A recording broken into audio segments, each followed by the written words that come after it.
Hey everyone, today I want to talk about a massive shift happening right now in the world of IPOs and why companies are rolling out the red carpet just for you, the retail investor.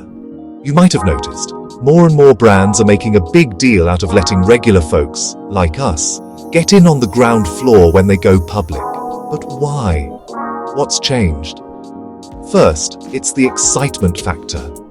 Retail investors have the power to create serious buzz around an IPO. When a company goes public, all that hype and demand can lead to huge first-day pops in the stock price.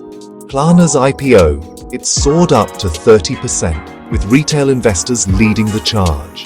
Second, companies are actually looking for new sources of money. Institutional investors are slowing down, so businesses are turning to retail investors for fresh capital. The private assets market is expected to hit $65 trillion in the next decade, and companies want a slice of that action. But it's not just about the money. Retail investors tend to stick around longer than big institutions, who often sell right after that initial pop. That loyalty helps keep prices stable after the IPO madness calms down. Plus, there's a branding bonus. When everyday investors own a piece of the company, they become brand ambassadors. Companies love turning customers into shareholders. It builds loyalty and puts their name in the spotlight. Finally, let's face it, the hunger for new investment opportunities is huge.